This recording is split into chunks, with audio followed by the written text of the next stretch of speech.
अब देखिए say suppose a physical quantity is 3 unit, ठीक है, suppose a physical quantity is 3 unit, if in a new system the unit is increase by x times then the value of the quantity in the new system is. अब देखो, अब यहां पे कुछ चीजें समझना है हमें, हर एक पॉइंट को ध्यान देना। फिजिकल क्वांटिटी ओल्ड सिस्टम में कितनी थी? 3 यूनिट्स, ठीक। ओल्ड सिस्टम में कितनी थी? 3 यूनिट्स। तो ये क्या हो गया बेटा? n, और ये क्या हो गया? यूनिट। अब यूनिट को तुमने x टाइम्स बढ़ा दिया, इसका मतलब हो गया जो न्यू यूनिट है वो x टाइम्स हो गई ओल्ड यूनिट, समझ गए? तो जो न्यू वैल्यू होगी वो कितनी हो जाएगी बताओ मेरे को? एकदम सिंपल फंडा याद है ना, अगर ये x टाइम्स बढ़ी है तो वो x टाइम्स कम हो जाएगी, तो ये होगी old value divided by x, correct? Old value divided by x। अब पहला स्टेटमेंट देखो, इन the new system the new unit is x times of old unit. Clear है ये फंडा? नए वाले सिस्टम में जो नई यूनिट होगी वो x टाइम्स होगी ओल्ड यूनिट की, ठीक। इन the new system the value is, अब न्यू वैल्यू क्या होगी? Old value by x। Old value क्या है? 3, तो ये क्या हो गई? 3 बाई x ना। ओल्ड वैल्यू थी 3, तो नई वैल्यू क्या हो गई? 3 बाई x। अब अगर आपको लिखना है पूरा मेजरमेंट, ये तो केवल आपने क्या लिखा है? वैल्यू। अब आपको अगर नए सिस्टम में पूरी क्वांटिटी लिखनी है तो वो क्या लिखोगे? अगर आपको क्वांटिटी लिखनी है तो वो क्या लिखोगे? Numerical value into new unit. तो नई न्यूमेरिकल वैल्यू क्या है? ये 3 बाई x। और न्यू यूनिट क्या लिखोगे? अब उसका कोई नाम तो दिया नहीं है, तो बस केवल क्या लिख दो? New unit. ये 3 by x of new unit, 3 by x of new unit, समझ गए? अब देखो, you can convince your self, क्योंकि मैंने अभी आपको एक चीज बताई थी, याद है कि आप जब भी सिस्टम बदलोगे n बदलेगा और यूनिट बदलेगा, बट n और यूनिट का प्रोडक्ट में कभी चेंज नहीं आएगा, और तुम ये कन्विंस कर सकते हो, ठीक। तुमने यहां पे लिखा कि न्यू सिस्टम पे जो हमारी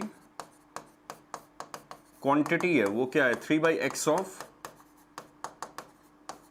न्यू यूनिट, करेक्ट। अब अगर तुम न्यू यूनिट की वैल्यू रख दो तो वो क्या थी? x times of old unit. अब देखो x x कट गया, आंसर क्या आ गया? 3 टाइम्स ऑफ ओल्ड यूनिट। सी, वही आ गया, 3 टाइम्स ऑफ द यूनिट।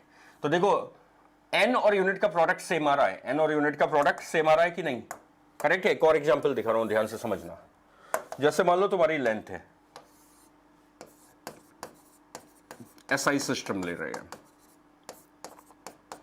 ठीक है बेटा? क्या ले रहे हैं? SI system. और इसमें तुम्हारी लेंथ है 1 मीटर।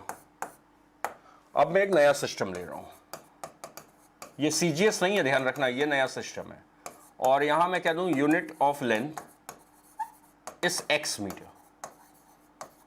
अब पहले तो ये चीज क्लियर है, क्या यहां पे ये कहोगे कि 1 metre is equal to x metre होगा? क्या हम यहां पे ये कहेंगे कि 1 metre is equal to x metre होगा? नो। क्लियर है ना? नहीं, ये एक नई यूनिट ऑफ लेंथ है x मीटर। तो अब देखो, नई यूनिट क्या हुई? x टाइम्स बढ़ गई। नई यूनिट क्या हुई? x टाइम बढ़ गई। अब अगर तुम प्रिंसिपल ऑफ मेजरमेंट लगाते हो, n1 into unit 1 is n2 into unit 2, तो n1 कितना है? 1, ये n1 है।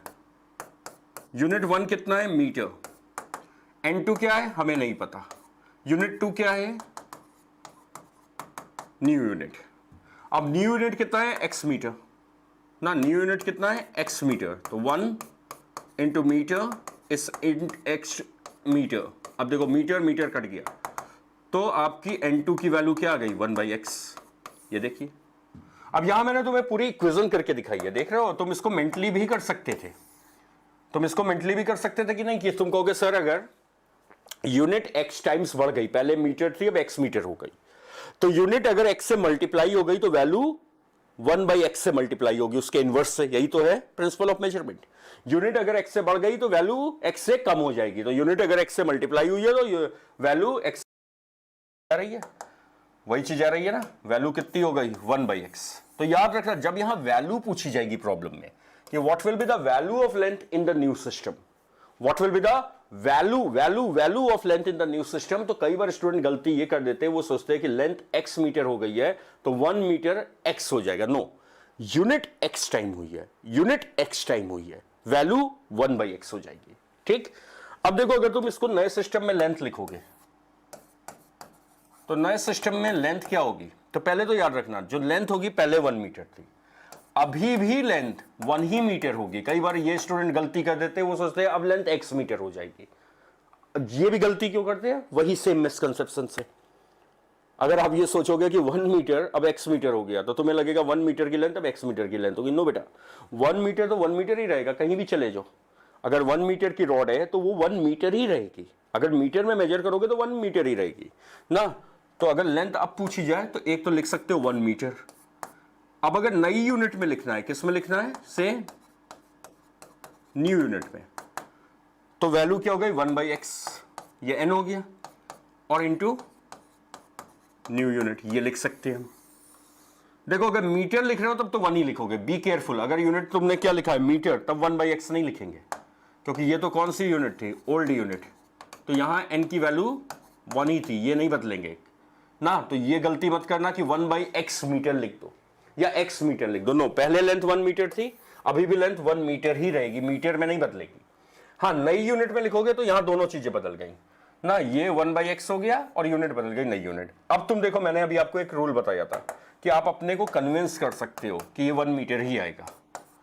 कैसे, ये देखो, ये न्यूमेरिकल वैल्यू है और न्यू यूनिट कितनी है, x मीटर। देखो x कट गया, आ गया 1 मीटर, और आना भी चाहिए ना। You can cross check your quantity. अगर तुम न्यू यूनिट की वैल्यू रख दो ओल्ड यूनिट में तो तुम्हारा आंसर वही पुराना वाला आ जाना चाहिए, क्योंकि वो तो बदलेगा नहीं। मैंने बताया 1 मीटर की लेंथ 1 मीटर की ही रहेगी, करेक्ट। 1 मीटर की लेंथ क्या रहेगी, 1 मीटर ही की रहेगी, तो वो तो चेंज होगी नहीं, करेक्ट। थोड़ा सा ध्यान से समझना, या छोटे छोटे पॉइंट्स है। अब जैसे मान लो मैं तुमसे कहूं, एक और एग्जांपल दे रहा हूं, मास इज 5 kg, ठीक, और न्यू यूनिट ऑफ मास इस y kg। अब नई यूनिट मास की क्या है, y kg। तो तुमने नई यूनिट बढ़ा दी कितना टाइम्स, y टाइम्स ना। यूनिट बढ़ा दी कितने से, y टाइम्स, y से मल्टीप्लाई कर दिया, तो न्यू वैल्यू क्या होगी, कम हो जाएगी, कितना, y टाइम्स। तो new value will be old value divided by y। तो अब ये वाला मास नई यूनिट में क्या लिखोगे, तो 5 क्या हो जाएगा, 5/y। अब यहां क्या लिखोगे बेटा, ये तो वैल्यू हो गई ना, ये इसकी वैल्यू हो गई। अब यहां क्या लिखोगे बताओ, यहां kg लिखोगे या न्यू यूनिट ऑफ मास लिखोगे, थिंक एन आंसर। 5/y क्या लिखोगे, kg या न्यू यूनिट ऑफ मास। तो यहां kg तो हम लिखेंगे नहीं, क्योंकि kg तो अभी भी 5 ही रहेगा, याद है ना। You can't say 5 kg is equal to 5/y kg, ये होगा new unit of mass. This will be the answer. समझ गए। तो नेवर गेट कंफ्यूज, ये मत समझ लेना कि 5 kg 1 kg y kg हो गया, नहीं। वहां यूनिट 1 kg होती थी, यहां यूनिट y kg है। यूनिट y टाइम्स बढ़ गई तो वैल्यू y टाइम्स कम हो जाएगी। क्लियर है। Now let's see the second illustration. In a certain system, the unit of length is taken as y meter. अब आप इसमें बताना है कौन कौन से स्टेटमेंट सही है।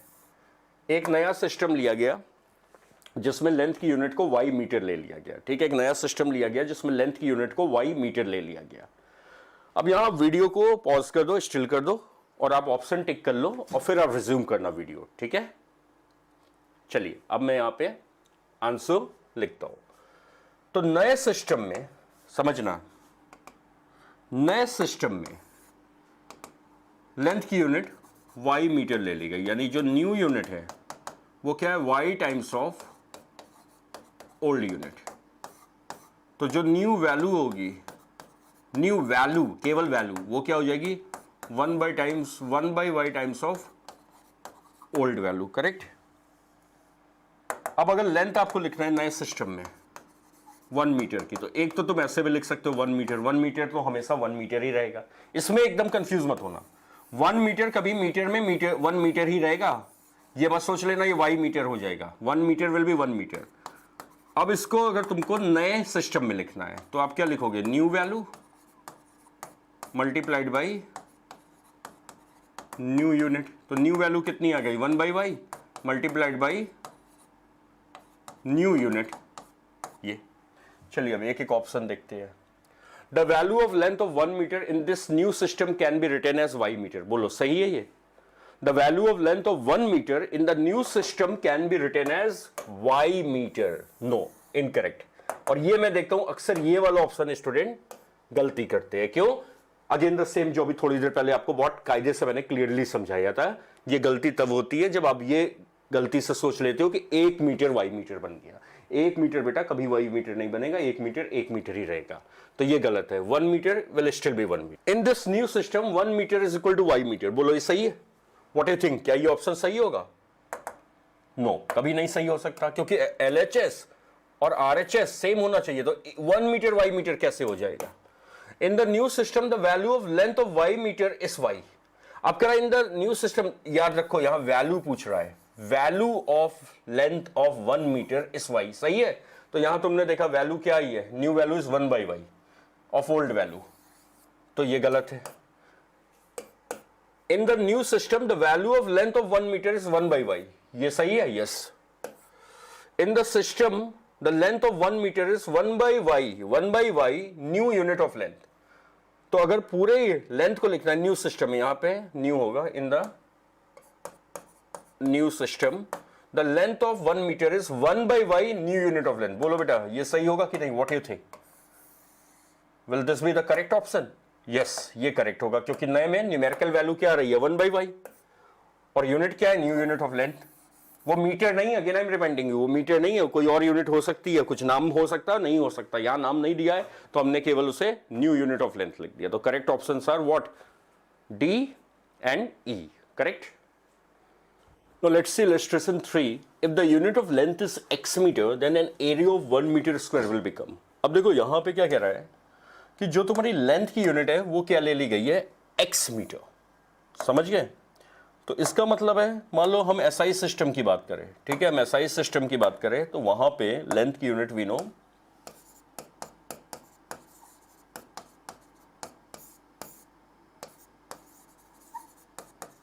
कितनी होती है? 1 मीटर। और ये जो नया सिस्टम है यहां लेंथ की यूनिट क्या ले ली गई? x metre. ठीक। Again I am reminding you, don't get confuse कि अब नई unit of length x metre है so 1 metre will be x metre. No, यहां पे कई बार अब यहां पूछ रहा है 1 मीटर स्क्वायर का एरिया कितना हो जाएगा। और मैं देखता हूं कई students, even 12th pass out students, यहां क्या गलती करते हैं, वो सोचते हैं कि अब तो भाई लेंथ की यूनिट x मीटर है तो 1 मीटर x मीटर हो गया तो 1 मीटर स्क्वायर x स्क्वायर हो जाएगा, और वो ऑप्शन सी टिक कर देते हैं। ये गलत है। मैं इसीलिए इसको कई बार एम्फेसाइज किया हूं, इस पॉइंट को कई बार, I wanted to drive home कि 1 मीटर x मीटर नहीं है, ये कोई नई यूनिट है लेंथ की जो x मीटर है। ठीक। अब यहां पे जो न्यूमेरिकल वैल्यू है n1 वो कितनी है? 1 ना। और यहां की जो न्यूमेरिकल वैल्यू है वो हमें नहीं पता। तो तुमने क्या किया? पहले तो क्वांटिटी, फिजिकल क्वांटिटी क्या है? एरिया। तो what is the unit of area? तो आप कहोगे सर लेंथ का स्क्वायर, यही होती है ना, लेंथ के यूनिट का स्क्वायर। तो यहां यूनिट ऑफ एरिया क्या होगी? ओल्ड सिस्टम में यूनिट ऑफ एरिया क्या होगी? मीटर स्क्वायर ना। और यहां देखो जो तुम्हारी नई यूनिट ऑफ एरिया है, न्यू यूनिट ऑफ एरिया, तो ये हो जाएगी न्यू लेंथ का स्क्वायर। तो ये आ जाएगा x मीटर का स्क्वायर, यानी ये क्या आ गई? x square metre square. तो ये बताओ बेटा, यहां पे तुमने जो नई यूनिट एरिया की है, पुरानी यूनिट क्या थी? Metre square. अभी नई यूनिट क्या है? x square metre square. तो क्या ना इससे new unit is x square times of old unit. सही है? New unit is x square times of old unit. Simple funda समझो। तुमने नई यूनिट लेंथ की क्या ले ली? x metre. एरिया की यूनिट क्या होती है? Metre square. तो अब क्या हो गई? x स्क्वायर मीटर स्क्वायर, यानी नई यूनिट एरिया की x स्क्वायर टाइम्स मल्टीप्लाई हो गई। तो अब आपको क्या लगता है नई वैल्यू एरिया की क्या होगी? What will B new value? तो याद है ये दोनों का प्रोडक्ट कांस्टेंट आता है, तो अगर ये एक्स स्क्वायर से मल्टीप्लाई हुआ है तो ये एक्स स्क्वायर से डिवाइड हो जाएगा, ओल्ड वैल्यू। ये फंडा है, ये मैंने देखो तुमको स्टार्टिंग में ही बताया कि लेक्चर बहुत कंसेप्चुअल है, यूनिट और वैल्यू में अंतर होता है। यहां unit x square times multiply हुई है और वैल्यू एक्स स्क्वायर से डिवीजन होगी। अब यहां मैंने आपको कहा था हमेशा प्रॉब्लम पे ध्यान देना कि पूछ क्या रहा है, आपको कभी कभी इंटरप्रेट करना होगा लैंग्वेज से कि हमें बताना क्या है। तो if the unit of length is x metre then an area of 1 metre square will become, 1 metre square का एरिया कितना हो जाएगा, यानी हमसे क्या पूछ रहा है, वैल्यू, न्यूमेरिकल वैल्यू पूछ रहा है। तो answer will be 1 by x square, this will be the answer, not x square. हाँ, अगर यहां यह पूछता कि अगर नए सिस्टम में लेंथ की यूनिट एक्स मीटर ले ली गई है तो एरिया की यूनिट कितने टाइम्स हो जाएगी। अगर मान लो प्रॉब्लम में ये पूछता एरिया की यूनिट कितने टाइम्स हो जाएगी, then the answer would have been x square. But यहां पूछ रहा है 1 मीटर स्क्वायर का एरिया कितना हो जाएगा, तो it will be 1 by x square. इसकी वैल्यू कितनी हो जाएगी, 1 by एक्स स्क्वायर। सिंपल फंडा, तुमने ये लगाया कि नई यूनिट एक्स स्क्वायर हो गई तो new value 1 by x square हो जाएगी। Alternatively what you can do, you can show like this principle of measurement. तो n1 पहले में न्यूमेरिकल वैल्यू 1, यूनिट 1 एरिया की मीटर स्क्वायर, n2 हमें पता नहीं, यूनिट 2 एरिया की एक्स स्क्वायर मीटर स्क्वायर। अब देखो मीटर स्क्वायर कट गया, सी वो n2 की वैल्यू क्या आ गई, 1 by एक्स स्क्वायर। तो आप ऐसे भी वर्किंग दिखा सकते हो और आप मेंटली भी सोच सकते हो कि ये अगर एक्स स्क्वायर से यूनिट मल्टीप्लाई हुई है तो वैल्यू 1 by एक्स स्क्वायर से मल्टीप्लाई होगी। ठीक है, okay. Now see illustration 4. Suppose the new unit of length is named as lambda and 1 lambda is y meter. तो ये भी उसी तरीके की प्रॉब्लम है, तुमसे कहा जा रहा है, अब यहां उन्होंने न्यू यूनिट को एक नाम भी दे दिया, एक हाइपोथेटिकल नाम दे दिया लैम्डा। ठीक, तो तुमसे कहा गया एक सिस्टम लिया गया है जहां न्यू यूनिट ऑफ लेंथ क्या ले ली गई, y मीटर, और इसको नाम क्या दे दिया गया, लैम्डा। तो 1 लैम्डा इज y मीटर। ठीक, और you can say new unit of length is y metre. So what you think, what will be the value of 1 metre in this system. तो तुम कहोगे सर यूनिट मीटर को मैंने y से multiply कर दिया है, तो unit is multiplied by y, तो value will be multiplied by 1 by y, correct ना, इनवर्स सिस्टम फॉलो करता है। तो y से यूनिट को मल्टीप्लाई किया तो वैल्यू 1 by y हो जाएगी। ठीक, अब चलो एक एक ऑप्शन चेक करते हैं। व्हाट आई सजेस्ट यू कि अगेन वीडियो को आप पॉज कर लो, आप ऑप्शन टिक कर लो, फिर जब आप सब टिक कर लेना क्या क्या इसमें सही है, फिर आप वीडियो को रिज्यूम करके सेल्फ चेक करो। चलिए, मेरे ख्याल से आपने आंसर टिक कर लिया होगा, तो मैं आंसर्स बता रहा हूं। The volume in the new system will be y cube metre cube. बोलो ये सही होगा कि नए सिस्टम में अगर मीटर क्यूब में वॉल्यूम लिखोगे तो 1 मीटर क्यूब का वॉल्यूम अब लिखाएगा y क्यूब मीटर क्यूब। कितने लोगों को लगता है सही होगा? How many of you think this will be the correct option? No, correct, ये सही नहीं होगा, कभी नहीं सही हो सकता। अगर आपने इसको नहीं सही किया तो यू आर करेक्ट। क्यों? क्योंकि बेटा 1 मीटर तो अभी भी 1 मीटर ही रहेगा, 1 मीटर क्यूब अभी भी 1 मीटर क्यूब रहेगा। कई बार ये मैं बता चुका हूं ना, जब तक यूनिट नहीं बदलोगे तब तक न्यूमेरिकल वैल्यू भी नहीं बदलेगी। तो ये इनकरेक्ट ऑप्शन है। The volume in the new system will be 1 metre cube. हाँ, अगर मीटर क्यूब में लिख रहे हो तो ये 1 मीटर क्यूब ही रहेगा, क्योंकि वॉल्यूम की एब्सोल्यूट वैल्यू तो नहीं बदलेगी ना। तो if you are writing in metre cube it will still be 1 metre cube, correct. जैसे पहले देखा था 1 मीटर की लेंथ हमेशा 1 मीटर रहेगी, तो 1 मीटर स्क्वायर का एरिया 1 मीटर स्क्वायर एरिया रहेगा, 1 मीटर क्यूब का वॉल्यूम 1 मीटर क्यूब ही वॉल्यूम रहेगा। The value of volume in the new system, अब वैल्यू पूछ रहा है नए सिस्टम में, अब नए सिस्टम में वैल्यू पूछ रहा है वॉल्यूम की। तो न्यू यूनिट कितनी हो गई, y metre. Okay, what is the unit of volume? तो लेंथ क्यूब ना, तो ओल्ड यूनिट ऑफ वॉल्यूम कितनी होगी बेटा, मीटर क्यूब, और न्यू यूनिट ऑफ वॉल्यूम कितना होगा? तो अब नई यूनिट ऑफ लेंथ है x मीटर का होल क्यूब, तो यह आ जाएगा y, यहाँ y है, y मीटर का होल क्यूब, तो यह आ जाएगा y क्यूब मीटर क्यूब, यह आ गया। ठीक, y क्यूब मीटर क्यूब। अब प्रिंसिपल ऑफ मेजरमेंट आप लगा दो, so will get n1 unit 1 is N2 unit 2, तो N1 1 था, ये था मीटर क्यूब, N2 हमें न्यूमेरिकल वैल्यू नहीं पता, ये हो गया y cube metre cube, metre cube cut गया, तो न्यूमेरिकल वैल्यू क्या आ गई 1/वाई क्यूब। ठीक, और मेंटली भी आप सोच सकते हो कि अगर यूनिट वाई क्यूब से मल्टीप्लाई हो गई है तो वैल्यू वाई क्यूब से डिवाइड हो जाएगी, तो the value of the volume in the new system will be Y cube. गलत है ये, ठीक, ये सही है बी वाला। The value of volume in the new system will be 1/वाई क्यूब, हाँ ये भी सही है, 1/वाई क्यूब आ रहा है। अब नए सिस्टम में आप वॉल्यूम को क्या लिख सकते हो, how can we write volume in the new system? ठीक, तो क्या मैं इसको ये लिख सकता हूं कि वॉल्यूम विल बी, तो आप कहोगे new value multiplied by new unit, तो न्यू वैल्यू कितनी हो गई आपकी 1/वाई क्यूब, और न्यू यूनिट क्या है, नई यूनिट लेंथ की लैम्डा क्यूब, तो this is also the correct option. And again you can convince yourself कि अगर तुम लैम्डा की वैल्यू रख दो, you will again get the answer 1 metre cube, क्योंकि 1 मीटर क्यूब ही रहेगा। और तुम क्रॉस चेक कर सकते हो, अभी थोड़ी देर पहले मैंने मेथड बताया था कि ये चीज कभी वैल्यू बदलनी नहीं चाहिए, अगर बदल गई तो तुम्हारा मतलब मेजरमेंट ही बदल जा रहा है। तो ये you can see, we can cross check कि 1/वाई क्यूब और 1 लैम्डा कितना है, वाई मीटर क्यूब। ये देखिए अब ये आ जाएगा 1/वाई cube, Y cube metre cube, ये देखो answer is what 1 metre cube, और यही आना भी चाहिए ना। अगर मीटर क्यूब में लिखोगे तब तो 1 ही आना चाहिए ना, और लैम्डा क्यूब में लिखोगे तब क्या आना चाहिए 1/वाई क्यूब। तो सी, जब तुम इसको कन्वर्ट किए यही आ गया, यही प्रिंसिपल ऑफ मेजरमेंट है।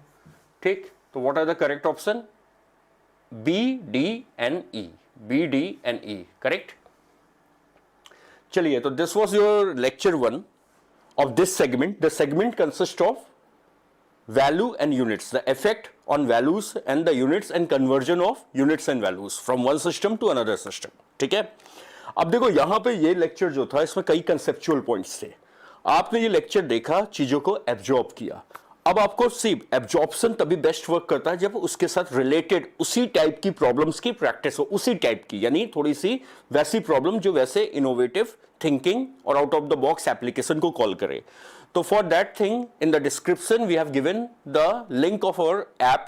हमारा जो ऐप है आप उसे इंस्टॉल कर सकते हो, और उसमें आप फ्री स्टडी मटेरियल है, फ्री वीडियोस है, फ्री डीपीपीस है, फ्री टेस्ट है, जिसका आप यूज कर सकते हो। जैसे इस लेक्चर का जो लेक्चर 1 है इस सेगमेंट का, इसका रिलेटेड डीपीपी या असाइनमेंट आप कर सकते हो, तो you will get more fluent in thinking and finger tip points की कैसे चीजों को अप्लाई करते हो, सोचते हैं। ठीक है, और जो अब इसके बाद का लेक्चर होगा लेक्चर 2, उसमें हम देखेंगे कि the effect on the unit in new system with new defined unit. जैसे इसका मतलब क्या हुआ, इसमें हम इस तरीके की प्रॉब्लम्स कवर करेंगे। जैसे कहा जाएगा कि अगर यूनिट ऑफ मास 10 kg ले लो, यूनिट ऑफ लेंथ 5 मीटर ले लो, यूनिट ऑफ टाइम 4 सेकंड ले लो। ऑफ कोर्स हम कोई नए सिस्टम की बात कर रहे हैं, एसआई की नहीं कर रहे हैं, क्योंकि हमें मालूम है एसआई में मास की यूनिट 1 kg होती है, लेंथ की 1 मीटर होती है, टाइम की 1 सेकंड होती है ना। तो अगर एक नए सिस्टम में 10 kg मास की यूनिट ले ली जाए, 5 मीटर लेंथ की ले ली जाए, टाइम की 4 सेकंड ले ली जाए, तो ऐसे सिस्टम में फोर्स की यूनिट क्या होगी। ठीक, तो इस तरीके की प्रॉब्लम्स हम लेक्चर 2 में एक्सप्लोर करेंगे। ठीक है, so will meet in lecture 2। Take care, bye.